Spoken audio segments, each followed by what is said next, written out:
Well, it is coming up on the end of the year, and when we get to the end of the year, I always like to talk to people about their overall financial plan and how real estate works into that plan and what you should be doing at the end of the year. And so when I do that, I always feel like there's no better way than to get an actual financial advisor in the studio with us. So I have a very trusted partner here today. Plus, there's been some things going on with his company, so I have questions. So welcome, Garrick Russell with HFG Trust. Garrick, how are you? Good, Lance. Thank you for having me on the show. I appreciate it. Now, it's not your first time. You've been not on the, my you've first been on time. The, We've been through a couple studios with this guy too. So yeah, happy to be back. Happy to be back. Okay. So Garrick, it's easy for me to have you on the show and speak a little bit about what you do because I personally, use your services. My wife and I and my family do as well. So I have some insight, but I wanted to get a little bit before we go into what we should be doing for the new year. Give us some historical background about how you ended up at HFG and what that looks like. Yeah, for sure. So I came to Tri-Cities in 2000 and I started my own investment firm, Professional Investment Management Services. And as the years went on and we grew and grew and grew, we got a little large, and we had an opportunity to join HFG Trust at the beginning of this year. And that's where I'm at currently. And more importantly, we were part of Community First Bank. Yeah, I know, because none of my debit cards work anymore. Yes, exactly. That should be fixed now. Luckily. It is mostly Great, fixed. Good to hear. Yeah. So we are all on our own now, which is a great thing. We're excited to be on our own at HFG Trust, and here we are, and things are going well, and we've made it through the tough part, which is the transition you discussed right there. Yep. So now the bank is no longer there, and we're on our own, and it'll be interesting to see the next couple of years. We're going to grow. HFG Trust is going to grow. We're going to do some big things. And we'll also always watch out for our clients. That's the most important thing. Yeah, that's awesome. And I think, a lot of times people hear somebody on the radio or talking about this stuff. And I love what you said, that you and I aren't young anymore. So when you say you came in 2000, you've been doing this for 26 years. Yeah, we always have to find an exit at some point. And I'm going to do this for probably 15 or 20 more years. But in the same regards, it's nice having a little bit of help. I've never really had help. I've always ran my little firm, and my little firm got pretty big. So it's nice having some outside help. And joining HFG Trust gave me the ability to do that. Yeah, and I can say from going through that transition with you, I agree. And they're very responsive and have a lot of tools available. And so that makes a lot of sense. So one of the reasons I like to have you on the show, because people will ask me about this sometimes. They're like, well, Lance, it's a real estate show. And I said, yeah, but when you look at the statistics about how real estate relates to net worth in the United States, home ownership is a significant portion of that. So in the median, home equity actually makes up 45% of someone's wealth. Now, of course, in lower income households, that number is actually greater. And then I was curious, even with high earners, so that are like listening to the show, the top 10% of earners, their real estate portfolio makes up 23%. So like those two work really in combination together with each other. They really are. They go side by side. And one thing you didn't mention is interest rates. They affect both of us so much. Yes. And one thing I wanted to mention is your mortgage is often the biggest financial lever you have, and you have to use that wisely. That has to do with the interest rates and everything like that. One of the, we were going to talk about moves for 26. I'll jump ahead a little bit. But one of them I was going to mention was possibly paying down some high interest debt, which is a guaranteed return. That's a way to look towards next year. You could have some refinancing strategies. We haven't seen rates go a ton lower, but they are lower than they were a year ago. So that's really important. And then also everybody always asks, well, what else can I do? There's always strategies of extra principal payments. We talk about maybe one more per year and how big of a difference that makes. And so I think our jobs align so much when you talk about interest rates, housing market, all that comes into play. And in the end, we're all trying to be diversified and get a return.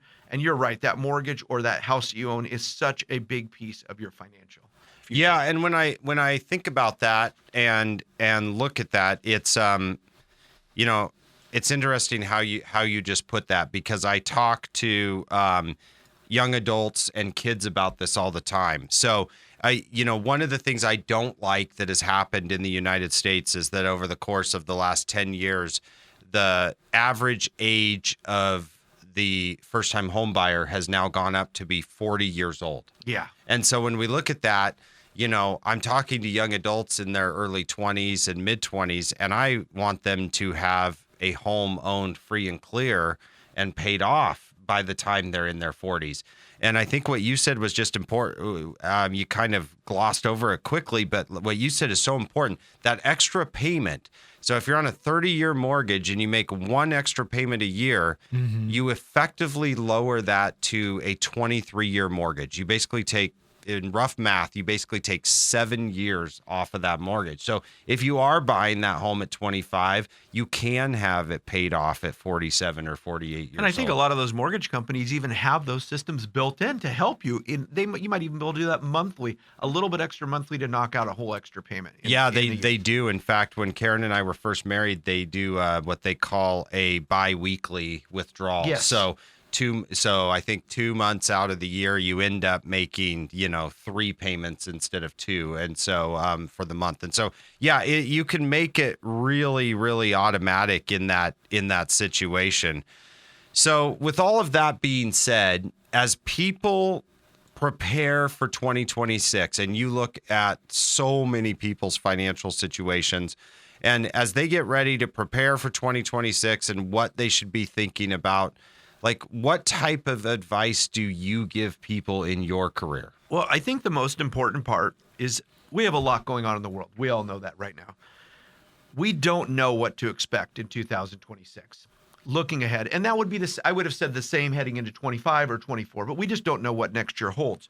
But one thing that we do know is there are some simple moves you can do to put yourself in a better financial position. Regardless of the market, regardless of what's going on in the world, there are some simple things. And that's kind of what I thought I would share today. I love this. Just to kind of get us going. So my first idea was the most important: get your cash right. And I always tell people that, and they ask, what does that mean? Well, it's basics, back to basics. You need to have 3 to 6 months of expenses in an emergency fund. That's so important. You'll hear it all the time. It's so important. Don't keep it in your checking account if you have the ability.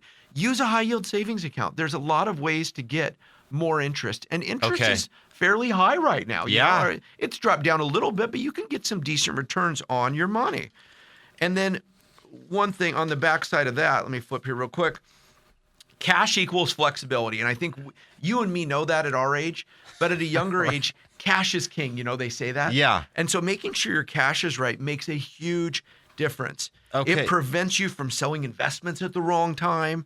It helps with home repairs, job changes, buying opportunities. So my first goal for 26 is get your cash right. That's simple, and everyone can do that. I love this. I love that I brought the financial planner guy who normally talks about instruments and, stocks and money markets. I love how the first point is forget all of that until you've got your cash right. But that's such good investing. It's good advice. And, it works the same in the real estate market. When we talk to people about purchasing and saving for down payments, that's like, those are options. That is cash options. And when they say cash is king in real estate too, I love that you said it's the flexibility. It's the fact that when you see a deal that's too good to pass up, you can actually go ahead and take advantage of it.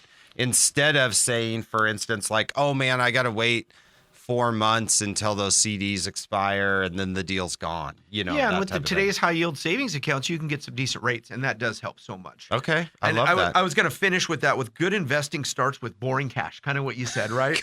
And people forget that. The more solid your cash position is, the better your long-term returns tend to be because you're not accessing those. What else do you talk about with your clients in this realm? Well, I think the next step, and it could be for anybody, not just my clients, the next step is really a simple portfolio checkup, right? And I think a lot of people forget to do that with their advisor, or if they're doing it themselves online, just a simple checkup. And what I mean by that is, does it meet your actual timeline? Most people start to get an idea of when they're going to retire. And as that date gets closer, you traditionally shore up a little bit of risk, right? And so looking at that, what a great time to do that. It's the end of the year, or whether you do it in January, I think that makes so much sense. Diversification is so key. You'll always hear that from a financial advisor. I think it's more important now than ever. Money shifts all the time. The world is a different place. I think it's very, very important to really look at your portfolio and give it that checkup. On top of that, maybe look at your own personal goals for 26. Maybe look through the next 5 years, 26 through 30. I think that would help anybody. And that also goes with our cash that we talked about before too. Cash, got to do your cash first, and then comes all of this stuff. Yeah, I remember, you're always so good about that. And I remember, when I would meet with you and you would say, like, in some instances, you're like, hey, Lance, I'm always going to tell you, like, you have too much money in real estate. And that's what I always appreciated about, because you knew your client and you said, look, I know you're going to come in here and you and Karen are going to have too much money in real estate because that's what you know. And you're like, at some point when that outweighs, it's going to be too risky. Correct. And you're like, you have to put some of that money into another sector, whether that be technology or healthcare. And I think, like you say, when one or two of those sectors surge, it's easy if you just set it and forget it, that after 2 years of a big run up, you'll be out of balance. Correct. You're way out of balance. And people forget to go in on that simple checkup. And I think it's just so important. So start there. Good. I like it. Next up, I think it makes total sense. Let's maximize what we can control, right? So important to do what we can control. Increase your 401k contributions, even if it's 1%. Just do something. Look at it. Most people are probably just doing all their benefits and stuff for the year. It's an easy time to check up on your 401k and how you can do it. You can also use bonuses strategically to add to the 1%. So maybe you got a pay raise. Maybe now is a chance to give a little to you, of course, and then a little bit over to your investment side. Yeah, absolutely. You don't need, I think people forget that you don't need perfect markets per se. What you need is perfect behavior. And as long as every year you're able to jump in there and do these simple things, right, it makes such a huge difference. Yeah. And you probably more than anybody, you get to see, you have the perspective of seeing thousands of clients. Yeah. And everybody's different. You always have to remember that everybody is different. But if we can just zone in on some simple things, it makes such a huge difference. Like, even though everybody's so different, you have like your 2 or 3 perfect behaviors that allow it to, regardless of your differences, and it doesn't to matter grow. your income. None of that matters. How much you have saved, your age, your income. If you do some simple steps, it makes such a huge difference. That's really good advice. Really good advice. Now I have one more if we have time. Oh, we have lots of time. Lots of time. We have time. Perfect. Yeah, we're good. So, well, not lots, but we have time. Perfect. So Yes. Another thing I think is so important and people forget is to kind of review your estate and your beneficiaries. You would be amazed how many times something happens to somebody and the beneficiary might have been made 30 years ago or even longer. And so what a great opportunity if you're already going to go into your 401k and maybe change the contributions or maybe look at your diversification. Why not at the same time make sure your beneficiaries are up to date? Yeah. We've seen ex-spouses many a times as a beneficiary. And Yeah. it just, people don't change those basic things. So review your wills and trusts every few years. I think that's always important. If you're at that age and you have a will and a trust, I think it's so important. Dude, I can't tell you, it's not so, that is such good advice that rolls over to the real estate world, because I can't tell you how many times people meant to change somebody on a deed, or somebody Yeah. passed away and then they didn't update the deed. And so we get into a situation where we have delays at closing and we can't close because the title company's trying to perfect the deed, or they're trying to find somebody that was on it before and never got off. And I got to tell you, too, just a reminder to everybody, because I've had this situation like 3 times in the last 2 months. Just because someone is not on a loan does not mean that they do not have ownership in a property. Like, you have to check with a title company, you have to check with an attorney about how your deed's vested.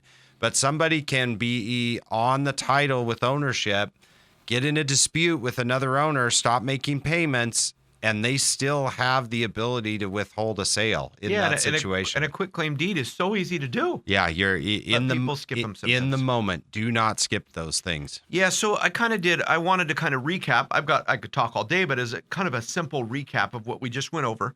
Solid cash reserves. I think we can all agree on that. Yep. Portfolio aligned with your goals. Tax planning started early. We always got to look at tax planning. I think I might have skipped that, so we'll hit it right now. So tax planning is so important, little things you can do. Retirement contributions automated. Maybe you add 1% every year. Whatever you can do, just take it out of your bucket. Make it easy to do. Debt strategy needs to be intentional. Managing debt is so important in real estate and my side. You've got to have some kind of debt strategy. Pay off those high interest credit cards. Don't leave those things around. It's too much money. Lastly, beneficiaries up to date. And if you take care of those 6 things, you're already ahead of most people, no matter what the market does. Yeah. I'm not worried about the market next year.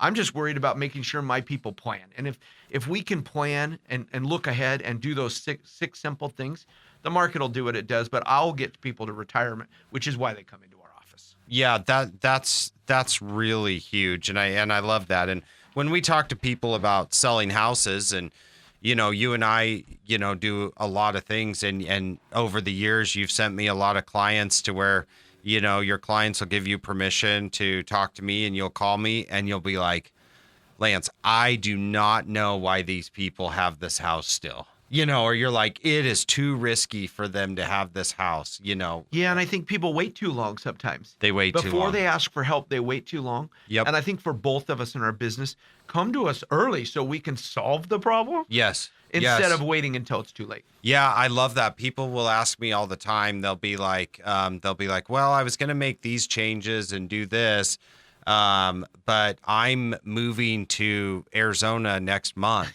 And you're like, next month, you're like, the changes you just talked to me about with contractors and getting ready and doing that, like we're talking, that's like 4 months worth of work, And so then they're like, well, what can you do while I'm gone? Luckily I have a property management company and I can do a lot more than most, but it's really, really difficult if you wait too long in that situation. That's really good. Now, I'm going to ask you this just because we ask all the guests that come on the show. We don't name names. We don't out people. But we all have something crazy in our industry or something personally that has happened to us with a client. And you're just like, I can't believe that happened. Yeah. Or they were in that position and you had to help them through it. Does anything come to mind where you're just like a generalized description of like, or maybe it's a mistake where you tell people, don't do this? Yeah, I think the most common, I'm going to get a little bit technical, but that's part of the show. The most common thing that I see, and it's actually more than just once when you say, hey, what's just once? But the hardest thing to deal with is when somebody doesn't understand the tax implications of whether it be an IRA, a Roth IRA, or an individual account. Your mind wants you to go to the Roth first because it's tax-free. But in all seriousness, why would you take your only asset? Well, actually, a house grows tax-free too. Your personal residence, right? That and a Roth are really to a point. Yeah, there are 2 things that can grow tax-free, and so I don't want to really generalize one individual person like you mentioned, but talk to somebody. Whether you have an advisor or you manage your money on your own, there for sure is someone out there that you can talk to about different withdrawal strategies, and they make such a big difference at the end of the year, and so. Simple planning can solve that. You don't need, at HFG, we get really into planning. We'll get in there and we'll plan your next 35 years and we'll run it through 2,500 scenarios. You don't even need that. Let's just plan your withdrawal rate at a minimum, right? Yeah. How are you going to withdraw that money? And I think it's just so important because it's not just one bad case. We see it all the time. Where you're like, why were you doing that? Why would you do that first? I realize that it makes sense for this year, but you're robbing yourself so much money in the future. Garrick, that's really good advice. Lastly, if people need to get a hold of you, do they go to the HFG website? Yeah, the HFG website would be a great spot to start. Okay. Also, give you my direct desk number. Okay. Is 509-735-3000. You can always call me, ask general questions. You can always come and visit us. You can go on the website. You can book an appointment with me. So however you can envision it, we can make it work. Well, Garrick, I can tell the listeners out there wholeheartedly, if anybody was thinking about a second opinion in real estate, sometimes we say we're interviewing for the job of a second opinion. I can wholeheartedly recommend people to call that number and talk to you. If you didn't get that and you're driving, go to kenmoreteam.com, shoot us a message. We can always get you in contact with Garrick. And more than likely, we'll see you back here next year trying to straighten us out. So we'll be right back next week.